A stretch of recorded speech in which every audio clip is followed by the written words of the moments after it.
Alright, I guess the Clown Fiesta continues, so let's take a look at the artifacts first. I was using swords all the way through on all creatures, and I started with pure attack bonuses on all of the slots, which wasn't very successful, so I was already in the mood of okay, this isn't working. So I switched out everything I could for a mixture of attack and defenses. To my surprise, this was working a lot better. Usually I'm using pure attack or intelligence bonuses only on very rare occasions on helmets or shields. I split it up with defenses and health. So let's do a comparison. Now it gives a total attack bonus of 179% attack and plus 114% defense. Before it was plus 244 attack bonus, quote unquote, only. So a difference of minus 65% attack bonus for a trade-off of plus 114% defense. Pretty good. I guess I will use this more often in the future. Also, I realized I should have done this before with all those Pandora's boxes because of those spell casts and the panic attacks, but I was already recording, so it was a little bit too late for that.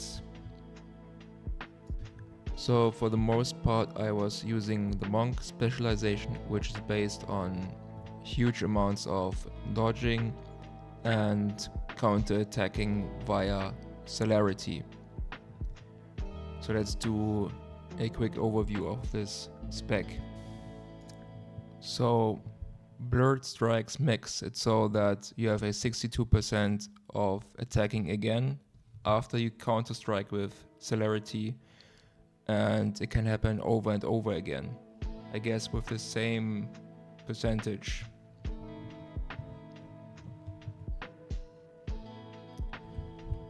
So Crosswind gives a straight up 100% additional bonus damage based on speed.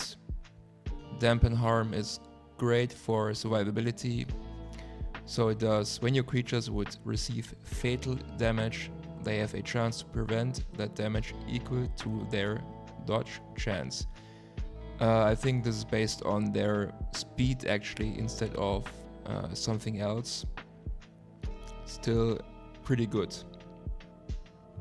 So Extended Reach gives your creatures a 20% chance of moving to the top of the timeline after they attack with celerity. So it's okay to keep up the momentum. So Fake Out interacts with normal attacks instead of celerity, gives your creatures a 75% of attacking again when an enemy dodges. So Fake Out is pretty important for what we are about to do.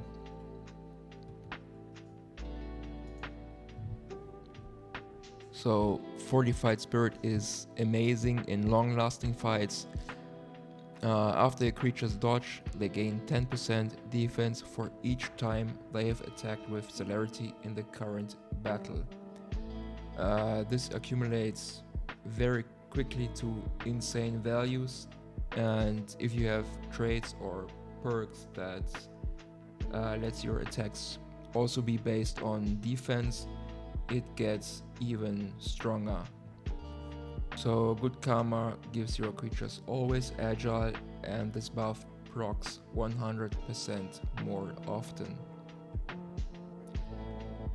Pressure Points increases the damage of celerity by 100%.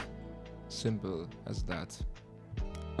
Protective Winds gives your creature an independent chance to dodge.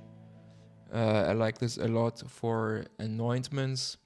So I use protective winds every now and then for other specializations. So ride the wind. While your creatures are defending, they receive a bonus to their speed instead of defense. Think it must be around plus 35 or 50%, something around that. So yeah, Serenity is also amazing. 100% of your creature's chance to dodge is also applied to spells, and this one must be based on your creature's speed, because it totally ignores any other source of dodging. Spiritual attunement is also pretty damn important. So the game has 3 types of damage: attack type, spells of course, and indirect damage. And indirect damage is arguably the worst one. So 50% to ignore this damage type is pretty damn amazing. So Tylekine's Fury gives your creatures more damage the greater they have speed than the enemies. If you have multiple sources of bonus speeds, this can also be amazing. And if you stack speed, yeah, it's a great one. So with Vital Strikes, your attacks with Celerity get a 50% chance to deal 100% more damage, and this basically means you can crit, so a double crit basically. So even though Monk doesn't have the greatest potential for turn 0 wins, it is still a good specialization that works with offensive, maybe even hyper offensive teams. And even if you go for a ton of defensive options with survivability, due to Fortified Spirit and Tylekine's Fury, it can also work long term. Although you have to have perks or traits that lets your creatures' stat gainings persist through death. Otherwise, resurrections within your team would be too impactful in a negative way. Or you make it so that they don't die at all, which is also possible. Not so easy, but possible. So let's take a look at the Siralim planner. As anointment, I'm using Retribution for more counter-attack damage, Bleed Out for resurrections, even though there is a perk that lets you have Rebirth at the start. This one is lasting more than 3 turns.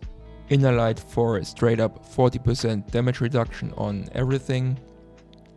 Guardian Angel for a 20% chance to negate attack and spell damage. And currently I'm using Hidden Hand from Trickster to have a higher chance to proc for Adrenaline Rush, which causes free attacks on random enemies. Now, I have summoned almost all creatures in existence that can apply a debuff with some bonus damage on their attacks. So the only debuffs we don't have currently is Inverted, which I have never used so far, and Snared, which makes it so that enemies are locked down in the timeline. But using another slot for this one was too expensive, so to say. I wanted a little bit of a backdoor mechanism in a defensive or a reviving trait. So the first one goes with Weak, Vulnerable and Stone, and it also has a 50% chance to instantly kill the target if it already has Weak and Vulnerable. So instant kill effects do not work on bosses, and yet this one might still sound a bit better than it actually is. The second angel goes with Frozen and Bleeding, so the game tries to give a frozen creature a turn, but if I'm not mistaken they cannot act and still take bleeding damage. So I guess that's the best combination. On top of it, due to the feared debuff, they also cannot gain any stats.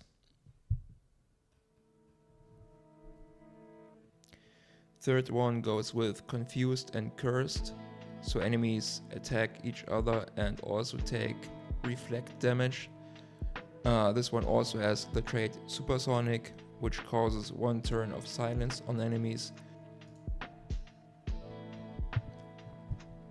The idea is to take out momentum from enemies because they cannot cast AoE spells turn 0 or turn 1. So you have a bit more time for your chain reactions, attack or spells to go in. And ideally your entire team goes first with combos and whatnot. Then goes the enemies, which can only attack, and then you go again with more combos and spells and so on. So Supersonic is a valuable trait on almost every team build there is, except if you really need enemies to cast spells. Then there's also the alternative that lets enemies have Scorned for 1 turn. Fourth Angel has the damaging debuffs Burning and Poison, simple as that. Plus the Mastery of Angels, which lets your angels share their innate trait, so they all apply Weak, Frozen, Confused and Burning. Still, this one doesn't work for the last 2 angels and their trait, those utility ones. Second last goes for trading an enemy's trait for second last steals an enemy's trait for a bomb debuff plus a chance of 50% for each enemies to start the battles with sleeping. Second last goes for a trait. Second last goes for trading an enemy's trait for a bomb debuff plus a chance of 50% for each enemy to start the battle with sleeping. So this also takes away some momentum of enemies and helps at the start. So the last one is the most defensive one. Its attacks gives him shelled and it applies Scorned and Disarmed, while its attacks have a 50% chance to resurrect an ally. So let's try to clear a realm. And also not going too crazy with those item bonuses, as my test runs weren't too successful.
So as much as I would like to play more Gate of the Gods, I'd also like to not throw away my keys. I mean, I've already won 2 times, but I've also already lost a bunch of times, and I guess this build is not safe or good enough. So out of a personal preference, for now I was not using any nether stones or relics. I wanted to win with the actual build and not with the fancy stuff. Also because I actually believed in this, but okay. I mean, it's working okay-ish, but not good enough for my taste. Or let's put it like this. If you use 95% of your slots for just applying debuffs, each slot usage has too little value to be effective. So there goes the lesson for myself.